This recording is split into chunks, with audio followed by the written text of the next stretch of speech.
What's going on, guys? My name is Jeremy, I'm Jay. and this is Salty Confessions Podcast.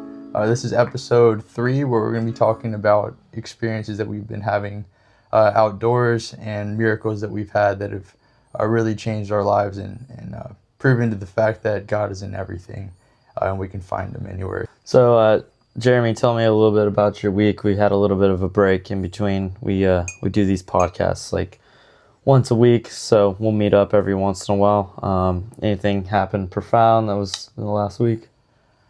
Yeah, man, it's been a tough week for sure. Holidays always kind of get me. I'm sure a lot of people can relate, but just definitely been trying to stay positive. Yeah. Creation and having a camera and stuff has just really kept me in a good headspace. That's something beautiful with anyone that does art, is you can turn any kind of ugly moment into something beautiful. So Yeah. it's always really rewarding and very fulfilling. And we'll be talking about fulfillment next week and whatnot. But what about you, bro? Yeah, it was good. I took a trip to a different part of Florida called Cape San Blas, and it's a little less developed. It's definitely got a lot more nature. Like, it's the only place I've been around here where you can go and the stars are crystal clear. So it was my family and I. We went out there and just had a campfire on the beach, where you can't really do that in this area without having to get a permit and get a specific fireplace and tell the county where they'll come and check out your setup and stuff. We'll Shout badger out you. Walton County. Yeah. But it was great. The stars were like just crystal clear, like so many stars. You could see the whole Milky Way. And then I saw bioluminescence again, which I'm going to dive into this story. Very crazy story. Nuts. This episode, like you said, we're going to be talking about God's miracles that we've seen in nature. So our firsthand experiences where we feel like God has come to us in nature and revealed himself through certain signs. But yeah, tell me a little bit, like a little lesson that you've had this week.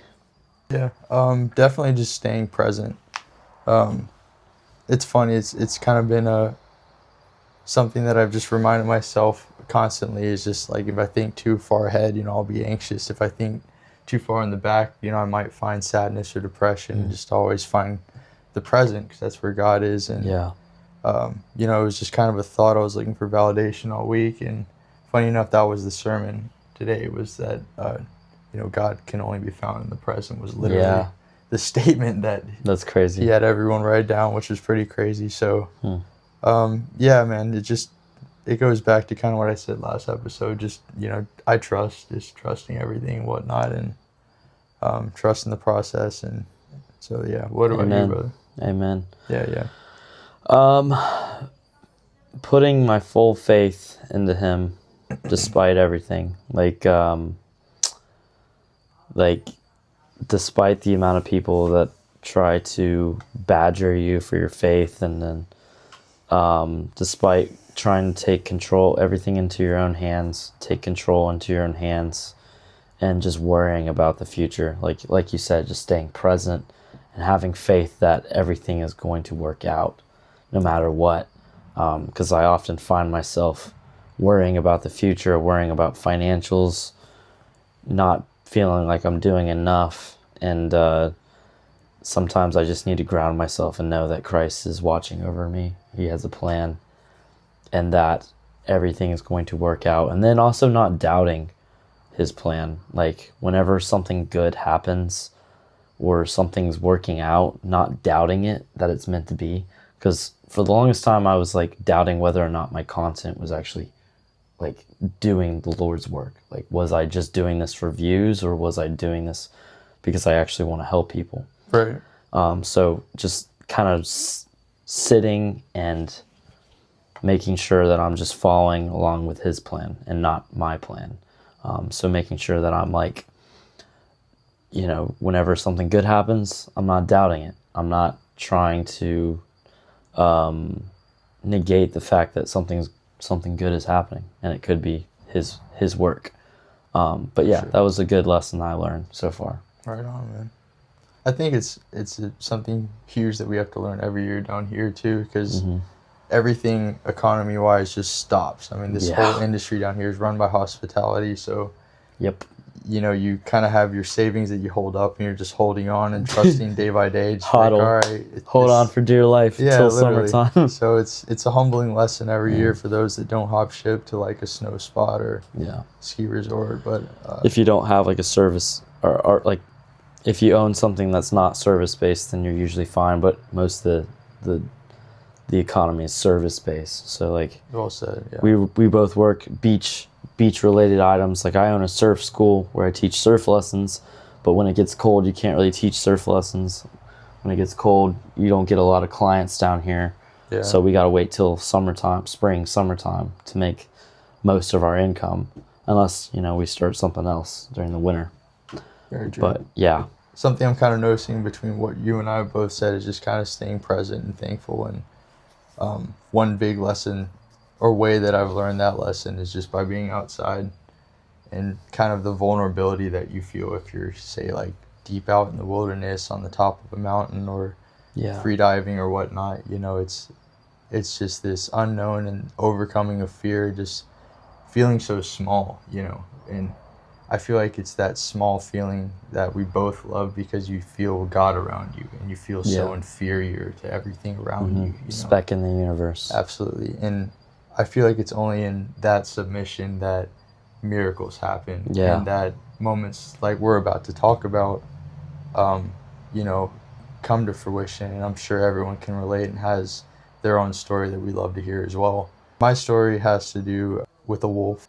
For those of you that haven't heard of the tale of the two wolves, it's a Cherokee parable, and it plays a big role in my life just because for me it kind of has to do with addiction, but the story behind it has to do with heartbreak. I actually never told you this story. Wow. Okay. But Excited to hear it. yeah, so I dated a girl as well for 5+ years. We moved to Arizona to get married, and things kind of fell apart. She moved back to Atlanta. I was pretty messed up, pretty heartbroken at the time. So it was around this time, actually. It was around Christmas. And Wow. my boss invited me over because he's like, dude, you're not in good shape, man. Like, his friend for extra cash, he would dress up like Santa, and he'd come over for the kids for dinner. And then, like, he'd give them a present, but he'd also give them a parable. Like a native That's lesson. cool. Yeah, a lesson for everyone. I went over to my boss's because I didn't want to drink. So I come over there, man, and he's drinking just a fat glass of bourbon, which was like my kryptonite. Yeah. And I never felt more alone until I saw the native Santa walk through the door. And I was like, oh, this dude seems pretty cool. And like, he points at me and he's like, he's like, we need to talk. I feel something. We need to talk. And I was like, what? Right, cool. He's like, have you heard of the story of the tale of the two wolves? And, people can look it up. I'm not going to go through the long story, but essentially he said that within everybody there exists two wolves. One of the wolves was one that is chained in the dark, and it's filled with animosity, it's filled with anger, it's filled with jealousy, temptations rule its mind, basically just our shadow self. Yeah. And the other one is ruled by compassion, by faith, by submission, by trust, and all the good benevolent portions of a soul. And so when they ask, which one wins the fight, which one survives, he said the one that you feed. The one that you feed. So I'm thinking about this. Wow. So the very next day, I decided to hike in a spot called the Superstition Wilderness. It was also called the Devil's Playground. It had a lot of, bad energy to it, lots of people disappearing there. And I'm praying as I go up, I'm like, Lord, how do I feed the white wolf? Because all I'm doing is just flooding my mind with the idea of just drinking, of numbing, of getting rid of every feeling that I'm trying to just get rid of, because it was so much, man. Like, it was too much for me to feel. So I thought, there's a crux portion where it's like, probably a good 70 degrees where you have to borderline like boulder up about 10 to 15 feet. And as soon as I pulled up, there's a white wolf. Yo. And they tell you never to look a wolf or any wild animal directly in the eyes unless it's a shark, And I pull up and I'm just locking eyes from me to the camera. I mean, feet away. And Yo. it's looking at me, I'm looking at it. And it sits down. And I just stay there. And I sit down. And it looks at me. It takes 5 steps away. And it watched me go up the whole thing. It would just watch me from a distance. Finally, once I got past the crux towards the top, it just walked away and never saw it again. That's crazy. Yeah, it's crazy, like, in those moments of desperation when we cry out to God, he is listening. And he is going to answer your prayers. Like, Absolutely, it could be an answer that you don't want, or it could be something like amazing, but he will answer. And it's always the best for you. Yeah. It'll work out the best for you. And so I brought you here. Like, yeah, man. That's crazy. Yeah, and I honestly never wanted to move here. Like, I loved hiking. I loved climbing. How big you are and how you are a waterman. For me, it was the mountains. It was climbing. It was camping. It was, all that good stuff. So to make the pivot over here was a lot. To abandon all that, and it was nuts, man. But wow, feeding the white wolf. And those of you look into it, I believe it's a Cherokee parable. I probably mangled it, but you can find a better depiction of it. Yeah. Wow. Yep. I had a similar situation, and it kind of ties back into staying grounded and staying present, like how we opened it, and just being grateful for the present moment. Mm-hmm. So my story starts, I've been working here in Sandestin for about 4 years now. I started when I was about 20. No, I was probably like 18, 19. It's been a minute. But bonfires, it's like a job that I set up beach chair bonfires. I'll bring chairs down to the beach. I'll set up a fire pit. I'll light the fire, and tourists will just come down and enjoy the fire pit. It's great. It's a great experience. It's fun. It's good for the family. But when you work a job like that, it doesn't really have a path that it can take you anywhere. It's kind of like a dead end job. Yo. Sorry. That was crazy. Anyways, some kid almost got thrown off their golf cart. But anyways, the bonfire job was kind of like a deadbeat job. It had no path. 5 months ago, I've gone through the worst heartbreak I've ever been through in my life. Like, the woman that I wanted to marry dumped me.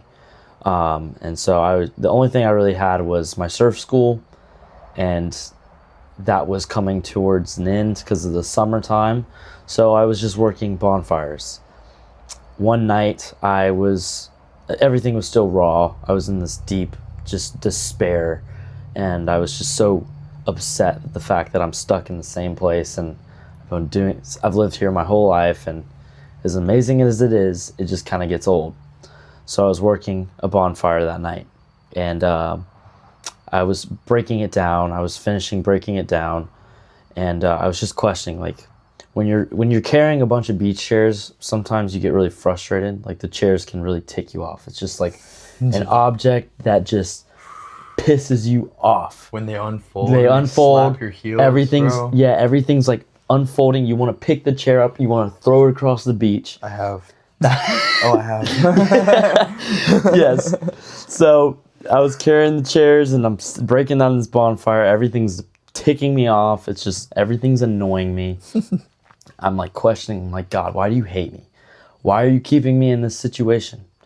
Why am I stuck in the same job? Why am I still here doing this after this long, and I haven't gotten any other opportunities, and I'm stuck here. I'm still living with my parents, and I'm like just in a place that I don't want to be. So I break down all the chairs are put up, and I go to the water to grab water to put out the fire, because we have to put out the fire with salt water. I got my bucket. I'm grabbing the water, and I look down, and I see these little blue lights all over the place. Like, every time you touch the water, it would illuminate. So it's called bioluminescence. So I'm like, whoa, I haven't seen this in 10 years. Sure. I haven't seen this since I was a young kid.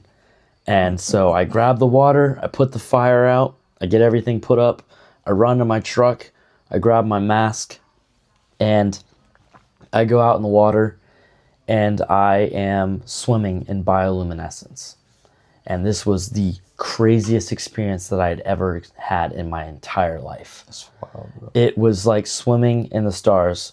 I have a photo that I'm going to put up in this about like a picture of some stars that I took a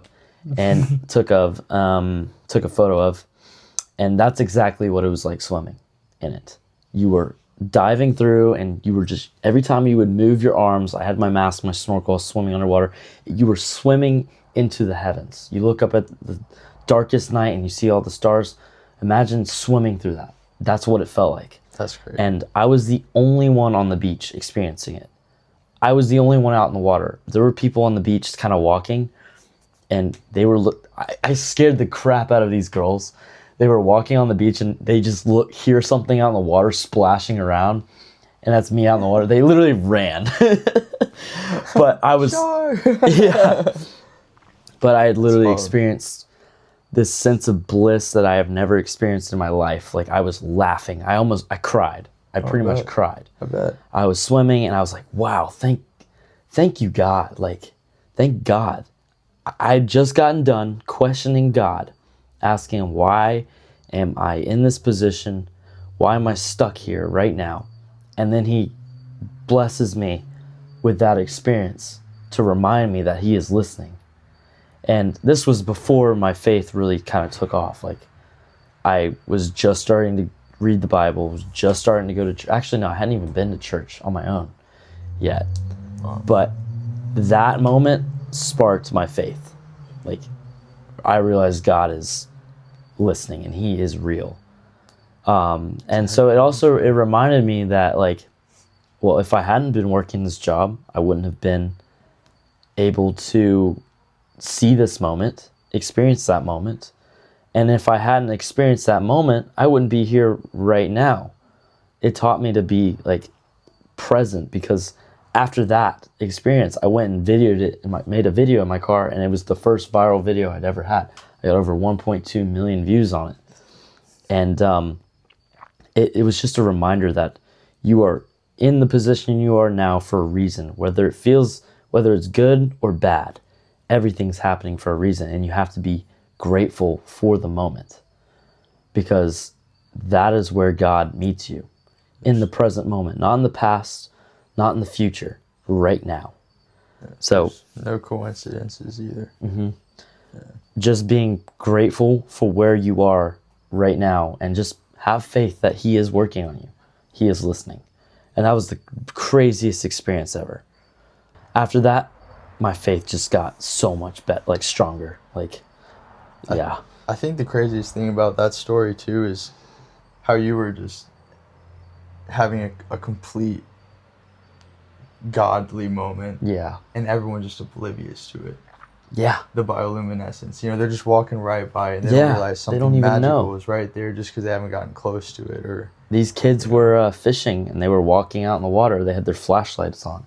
They didn't see it because they had their flashlights on. Or if they hadn't and they looked down, they probably would have flipped. But it was just me. It was like I was the only one on the entire beach experiencing this. Dude, and I was losing it. I was tripping out. I bet, man. I bet. That's wild. That's crazy, man. I tried to call him. I was like, dude, I was going to be like, dude, you need to get down here right now. Like, but, you know, I guess it was just God saying, like, all right, this is just for you. I remember you texted me, it was all caps. It was like, bioluminescence. I was like, holy shit. Yeah. That's wild, man. But honestly, better for you to experience it by yourself, too, though. I mean, that's just some of those moments you need to just fully be present in it by yourself. That's incredible, brother. And I got out of the water. I was freezing. I had, like, strep throat. And I should not have been out in the water. It was cold. I ended up getting sicker. But I got straight out of the water into my car, and I just made a quick, like, little vlog of it. And it blew up on social media, basically kickstarting my content creation. That's wild, bro. So it that night literally kickstarted everything for me. Like, it really said, it, like, not only was I blessed with the moment of seeing the bioluminescence, I got blessed with it kickstarting content creation and pushing, like telling me like, all right, you can do this. Like that video made the vision real for me. Like, wow, okay, I can actually do this. Right. It was, crazy. It's amazing, man. You know, we talk about heartbreak and whatnot, but it would have never been possible if you weren't found in the pit. Yeah. You know, God finds the best stories begin in the pit. And it's where you can only really, truly submit to Him. Yeah. To be honest with you, because we hold on to our will so tightly in this world. And you only have those moments really when you fully submit and you have no other choice. And Exactly. it's those crazy, beautiful moments, man. Did you had another crazy story that you wanted to share, right? Yeah. And it'll kind of go into next week's topic, which will be, you know, self-actualization and fulfillment. Yeah. Prior to moving to Arizona, my fiance at the time and I, you know, we kind of had a falling out with her family, and we came down here to Santa Rosa Beach because that's where my parents had just moved from Atlanta. And her and I were doing banquets, just running up as much money as we possibly could, so we can move out west to Arizona. Meanwhile, you know, I was applying for marketing jobs, so we'd be set up and whatnot. And the whole time, man, I'm just doing these marketing interviews out west, you know, from here, and I'm already just knowing, like, I already know I'm gonna hate my career. Like, I don't know what to do. I'm gonna marry this woman, and I'm just gonna hate my career, and I feel like so much creativity is gonna go down the drain. And I sat out there at Noriega Point at one of the lifeguard stands, and it was just me. I told her one night, because she was living, we were both living with my parents that summer. I was like, I need to go pray. I need to go talk to God. I need some direction before we literally up and leave across the country. Yeah. So I'm out there and I'm praying with God, and I'm talking to Him, and I'm just like, man, I've never asked any sign from you or anything. I'm not worthy of anything. But I am scared, and I don't want to wrong this woman, nor do I want to wrong you by going down a path that is just going to lead to me numbing myself and just playing my part and never learning, you know, what you put me on this earth to learn. And before I could finish that sentence of, like, just show me a sign, it was the most beautiful night, kind of like the photos you showed me of where you just came from. I'm looking at the stars, and all of a sudden, dude, and I can't make this up, the strongest wind, like, right before I looked down on my camera, because I was trying to figure out how to take photos of the stars, and I just had my camera, like, just got it, and I knew I loved it, and it was keeping me sober at the time, and I held it tight, and I looked down, and it looked up, and all of a sudden, the sky was black, and it just started pouring, like, the most violent wind I had ever felt. Out of nowhere. There was no sign for rain on forecast or anything. What? For like 2 minutes. Just like, and I remember holding on, like, the only thing I could worry about was keeping my camera tight. Yeah. And the whole prayer before that was like, God, just give me some sign of what should give me purpose in this life. And all I could do was find myself crying, holding my camera, making sure it wasn't wet. Damn. And from that moment forward, I was like, whatever I have to do, I have to tell stories with this thing or something. And sure enough, I moved back here after the White Wolf. I buy a drone from this dude on Facebook Marketplace. I hit the pass because that's where we buried my grandpa, and he inspired me to get sober. He lived out the rest of his life sober. And so I go back to that same spot in Noriega Point. I was like, all right, God. I was like, I got good at this, but I think I'll get better at the drone stuff. Like, and take it off. Next thing you know, I'm getting all these calls from captains being like, yo, like, was that you filming my boat? Like, was this, that. Next thing you know, I start my own business. And Nice. It all started from that little lifeguard stand, bro. It's crazy. That's crazy. Yeah. Wow. Yeah. Wow. Pretty much. That's crazy. Yeah, I had a pretty similar situation. That's wild. One was on the day of the breakup, or one of the final days of my breakup. We were long distance, so the only way we could talk was through phone. And I needed some outlet. Like, I needed this was before I had any faith. Like, I didn't even really believe in God. Yeah. Or I didn't really have faith. So I went on a run knowing that there was a storm. And we were talking on the phone. She was breaking up with me, and it just started thundering and lightning, and just like, it was just crazy. I was standing out in the middle of the street. There was state forest on both sides. It was just craziest thunder and lightning. And I was just standing out there by myself. And it just seemed like every time I tried to hold on to the relationship, or holding on to the relationship, just this thunder, just piercing thunder, loud, so loud. Lightning was crazy, you know. Wow. The chances of me probably getting struck were really high, like, because of how much thunder and lightning. And it was just like everything in that moment was just telling me, she's not the one. Like, this has to end. Yeah. And I was trying to hold on. I was begging. I was pleading. And I was like, can we just work this out? Like, can we please just fix this? Like, 2-year relationship just, like, down the drain like that, like nothing. And I was just fighting to try to keep it going, knowing that it probably is not good for me. And it was like God was telling me, you got to let this go. Like, this is not meant to be. And it was like, I just felt it. I looked up in the sky, and I was crying, and it was thundering and lightning. And it was just like this just piercing moment. That was one of the situations. Wow. I had another one. It was after the breakup. It was like a month or 2 later. And I wanted to take a surf trip. And it sucks because the area that I went to school, we went to school together.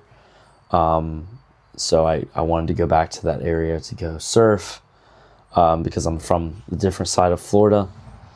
So I wanted to take a surf trip. We got a really crazy hurricane swell, and I was like, all right, I need some surf. It's been flat in this area for months, and I hadn't surfed a real wave in forever. Valid. So I was like stuck in my room. Work was slowing down. I was like, all right, I'm going to take a surf trip. I went back over there. The waves were epic. It was the last day of the trip. The whole time during the trip, I had a feeling that I probably would see her for some reason. I was praying to God the whole way there. I was like, Lord, please help me, like, find reconciliation. Like, help me if I see her, that we can reconcile, or maybe she'll have a change of heart. Anyways, I go surf. The waves are pumping. I get out and take a quick water break, and next thing I know, she rolls up in the exact same spot that I was. And I was like, crap. Like, everything in me, all the life just got sucked out of my body. Oh, God. It was just like, I hadn't seen her since the breakup. Talked to her since the breakup. Everything was sucked out of my body. And I'm taking a water break, and I see her, and she rolls up, and I think she sees me, not expecting me to be there. And I was like, you know what? The waves are good. I'm not going to let this woman affect me. I'm going to go back out. And she's walking up the boardwalk. I'm like behind her with my board. I'm going to go out, and she gets on the beach. She turns around and looks at me, and her and her friend run away. And I'm like, oh my gosh, like, this is just, that shattered me. That moment, like, someone you love just looks at you like you're a monster and runs God. away. Yeah, I'm sure. Shattered me. Like, everything in me broke. So I paddle out. I'm crying. And there's a storm coming. And I'm like, I really just wish lightning would strike me right now. Like, I honestly don't want to live anymore. That's how I was. Like, I had a crucifix. It was my grandfather's golden crucifix. It was a 14 karat gold Mariner's cross. I didn't really go to church on my own. I didn't really believe. I didn't read the Bible. The whole time I'm surfing, I'm holding onto this cross for dear life, and I'm praying to God for the first time ever. And it was thundering, it was lightning. I'm out in the water. I should not be out in the water. That's how you die. That's how you get struck. I'm out in the water. I'm holding onto this cross, and I'm just praying. I'm praying. I'm like, why, Lord? It's like, or I'm like, God, can you just strike me down right now? I can't do this anymore. The pain is unbearable. storm clears up and the waves turn out to be pumping. It's the best session of my life. I'm having like a blast. The waves are pumping. I see her go down the beach, and I ended up seeing her again out in the water, and fall back into this pit, fall back in this hole. And next thing I know, I'm holding my cross, and I catch one wave, I lose it. I lost the cross. I lost the 14 karat gold pendant from my grandfather, who's not doing too well right now. He's got dementia. But that lesson that I kind of learned from that was like you need to earn this cross. Like you don't have full faith. You need to turn your life to me, Wow. and you'll get this cross back. And I lost that. It was at the bottom of the ocean. I get out of the water. I'm crying. And the lesson was like, you're losing all your worldly desires, your girlfriend, your cross. You're like losing this old version of yourself and turning it to me. Like it was like everything was being like, you need to turn to me now. And that's what I did. Like it took a little while for me to really start to accept him and go to church and read the Bible. Never cracked a Bible open in my life, really. And now here I am. Like That'll do it. It'll do it. And That's wild, man. yeah, that was the story. It's incredible, man. And I don't think people understand how easy it is to access God when you're just in his creation. I mean, given, yes, we have safety in our houses and stuff, but, there's no better place to find him than to be out in his creation and to be a part of it, not apart from it. Yeah. One of the classes that I attended in college, they had mentioned that the very first disconnect that humans had from nature wasn't a television, but the first television was actually a train window. Yeah. Because it was the first time that you could be separate and be able to peep into nature, or just a window in general, and be separated from it. That's gotten 10 times worse from there. Oh, yeah, exactly. And there's something to be said about being way out in it and vulnerable. Yeah. Overcoming that fear and, being okay to the danger that you're present to. Just, I feel like the divine can only be accessed through nothingness. And through nothingness, you'll be able to see God. And that's why he does strip us from these things. And then reward us with those moments of like, what the hell is going on? Yeah, raw. Like what we just mentioned, it's incredible. So he's got to remove everything from your life to really draw you closer to him. Because I mean, you could possibly die. It's like nature's raw. It'll kill you. And it's like for the wolf, like that wolf could have literally turned on you. Yeah. I could have gotten struck by lightning. Yeah. I could have drowned surfing. Absolutely, man. Or whatever. It's incredible. And God will show up in the most fearful and darkest of moments, especially. Yeah. He is that light. And Yeah. you can't really witness light without, an absence of it as well. So. And I feel like the people that are born into Christianity or don't have those experiences are just living in a fake relationship. Until you have that experience, or a near-death experience, or you're in that pit of despair, and then you accept him into your life, that's when your relationship begins. Because if you're just going to church just to go to church, that's not a relationship. That's just a routine at that point. Yeah, it's another check. Yeah, it's just like you're checking off, and you're not actually feeling or accepting him. You're not really surrendering to him. It's just handed down to you. And so for those that go through near-death experiences, heartbreak, loss, drug addictions, when they accept Christ, it's like a real transformation. Absolutely. And that's what happened for us. Absolutely. And I think a lot of people will get it mixed up that you have to be some perfect human being to receive Christ. Christ is there for everyone. You're already saved. You just have to accept that. Mm-hmm. And God doesn't call the qualified. He qualifies the called. And nobody in any biblical story was some polished human being before he put them to work. Mm-mm. They were broken and they had their issues and they were helpless or hopeless at one point in their life. Yeah. to where, as you know, he found them in the pit. So Why does Jesus Christ surround himself with sinners and prostitutes and tax collectors? exactly, That's who he surrounded himself. That's who his disciples were. exactly, and it's because they had reached that level of despair and shame that you had mentioned, to where they realized, their way no longer served any purpose. It was only recreating the hell that they were living in, and there's no way to get to heaven unless you recognize it prior to reaching it, in my opinion. So Yeah. It's funny though, is that you get these signs from God and the suffering just doesn't stop. Like you get the sign from God and you're like, all right, you get a whole week of where everything's transformed, and then you get back and you fall back into your routine and you're just back to where you were before. yeah, And you're like, God's just like standing there like, this dude, yeah, I just here he moved goes the again. mountains for you, and this is where you're at again. He's no, come on. It's like, we're literally the dumbest children ever. We're just dumb. Like, We are, man. he's looking at us. He's like, Why'd I give I these literally guys just free moved. will? I just moved the mountains for you, and now you're back to where you were. You idiot. That's so true. So true. Because Man. Even after all that, like accepting Christ, it doesn't get easier for us. It doesn't at all, man. Still have days where you're just crying and you just like you're still in so much pain and sorrow, but he makes it a lot easier. Absolutely, it really does. He gives you something to lean on. Definitely. And if you ever feel, lonely to anybody, just go outside.